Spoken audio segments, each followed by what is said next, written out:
도서출판 열린 포구에서 출간한 실전 적천수를 홍보하는 영상을 먼저 보내드립니다. 내 사주 내가 본다 실전 적천수 A4형 크기로 484페이지고 전 페이지가 칼라판입니다. 실전 적천수는 고리타분한 옛날 명리서 적천수가 아닙니다. 사주의 기초만 아시는 분이라면 누구나 쉽게 이해하실 수 있습니다. 실전 적천수 한 권으로 유튜브에 등장하는 수많은 사주 동영상의 수준을 확인하시고 평가까지 하실 수도 있습니다. 교보문고에서 구입하시기 바랍니다. 미국이나 캐나다에 계시는 분이라면 아마존에서 SILJEON을 엔터하시고 실전 적천수를 만나시기 바랍니다.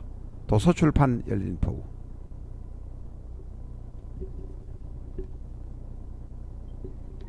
안녕하십니까, 라타로입니다. 오늘은 병신일주를 가진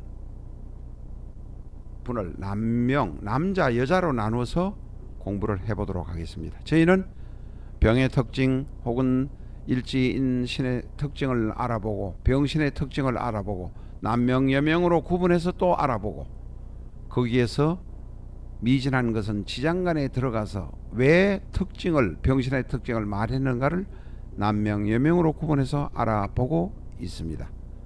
오늘은 남명 여명을 구분해서 알아보겠습니다. 먼저 12운성에 관한 간단한 공부를 해보겠습니다. 병신과 관련되어서 공부를 하는 것입니다. 병에서 신을 보면 육친으로는 편재, 병에서 신을 12운성으로 보면 병입니다. 병은 구신살로 보면 역마의 성질이 많다 이렇게 이야기합니다. 원래 인신사해 생지는 역마성이 다 많다 이렇게 봅니다. 저희가 역마 이야기를 하긴 하지만 고법에 의한 기준이기 때문에 사실은 병과 역마가 100% 일치하는 건 아닙니다. 왜냐? 인신사해의 신금은 바로 12운성으로 보는 것이고 역마는 고법에 의해서 보는 것이기 때문에 그렇습니다. 12신살로 보는 역마는 지지와 지지를 보는 것이지만 12운성은 일간과 지지를 보는 것이기 때문에 다릅니다. 어쨌든 간에 지지를 파악하는 것은 같은 것이지만 방법이 좀 다른데 고법인 신살은 잘 쓰지 않는다 이렇게 말씀드릴 수 있습니다. 이야기가 좀 길어졌습니다.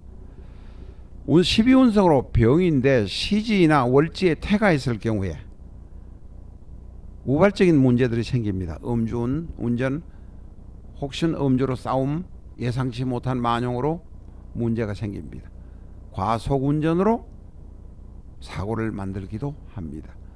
병 옆에 대가 있을 경우는 연속적으로 이제 쓸데없는 일을 하게 됩니다. 예를 들면 장사도 안 되는데 계속 그 장사를 계속 한다는 거라든지 계획성 없이 고집만을 부리면서 일을 계속 한다는 것입니다. 농업, 수산, 축산, 화훼 같은 종사자에게는 치명적이라고 합니다. 이 농업, 축산, 수산, 화훼는 바로 기르는 업입니다. 식물을 기르느냐, 고기를 기르느냐, 꽃을 기르느냐 하는 문제이지 기르는 것은 틀림이 없습니다. 다시 말해서 병과 대가 있는 사람에게는 맞지 않다. 그런데 이제 어물이나 말린 것, 건어물 말린 것을 취급하는 사람에게는 오히려 좋다고 하기도 합니다. 이것은 아마 영광법성포에서 조기를 반건조입니까? 건조를 해서 파는 사람한테는 병 플러스 대가 맞다는 것입니다. 계속적으로 그 일을 하면서 서울로 많이 출장 다니면서 많이 팔게 되는 모습을 의미하는 것 같습니다. 병이 생을 만나면 생병충이 됩니다.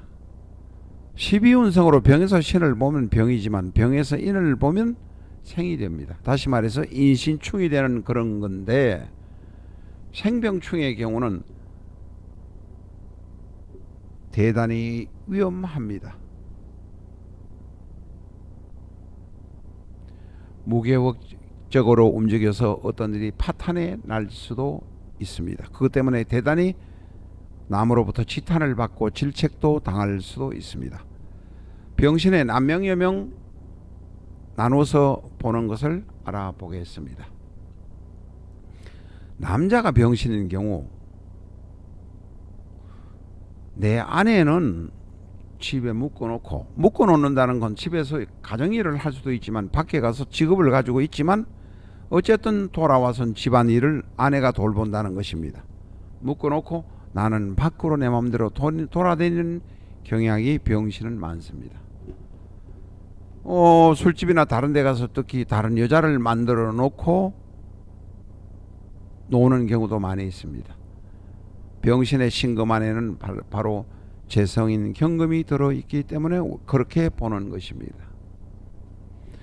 그러나 남명의 경우는 이런 일이 있지만 이 바로 병신이 내중에 아내 지장간에서 설명드릴 일입니다만은 생이라서 재성이 생이라서 남연의 문제라고 보지 않습니다. 아마 옛날부터 그렇게 보았던 것입니다. 아내는 나를 상대로 해서 문제를 일으키거나 크게 다툼을 하지 않고 나름대로 열심히 일을 하기 때문에 내가 서로 밖에 가서 엉뚱한 짓을 살짝 해도 남명인 나는 남연에 해당되지 않는다라고 보는 것 같습니다. 물론 지장간 안에는 재성이 있으니까 남연이라고 주장할 수는 있습니다만 통상적으로 주장하지 않습니다. 병신은 모친 덕 혹은 붙인 덕이 없습니다. 학문적인 성취는 크게 없지만 돈 버는 기술이나 재주는 살아가면서 익히게 됩니다. 나는 자수성가할 수 있습니다. 병신이 나는 돈을 벌어서 아내에게 주면 아내는 자식을 잘 키우고 집안을 잘 건사하는 모습이 됩니다. 그러니 병신은 남자 병신은 호명이라고 말할 수밖에 없다. 이렇게 말씀드릴 수 있습니다.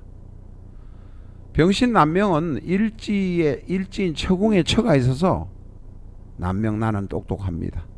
적어도 나한테는 처궁에 제대로 처가 재성이 앉았으니 그래도 다행히 똑똑하다기보다는 다행이다. 좋은 일이다 라고 말할 수 있다는 것입니다. 병신이 여자인 경우 다시 말해서 여명을 한번 보겠습니다. 여명은 초년에 자식은 그렇지만 여명의 일지에 재성이 있어서 세월이 흐른 후에 자식 덕을 보고 경제적으로도 자식의 도움을 받게 됩니다. 일지의 지장간에 일지 자체가 재성이기도 하지만 지장간에 재성이 있습니다. 재성이 록입니다. 그러니 나는 나이 들어서 늙어서 자식 덕을 보면서 경제적으로 좀 편안할 것이다. 이렇게 말씀드릴 수 있습니다. 병신 여명의 경우는 여연이 있습니다. 여연이라고 하면 내 남편이 깐깐하고 지고집만 세우고 이렇게 하다가 보니까 나는 외로워져서 잠깐 바깥을 쳐다본다 하는 이런 의미로 해석을 해 주시기 바랍니다. 그렇다고 해서 이 여연이 있다는 것 때문에 이혼하고 남편과 크게 싸우게 된다는 것과는 100% 일치하지 않는다. 이 점을 기억하시기 바랍니다. 오늘은 여기까지 하겠습니다. 감사합니다.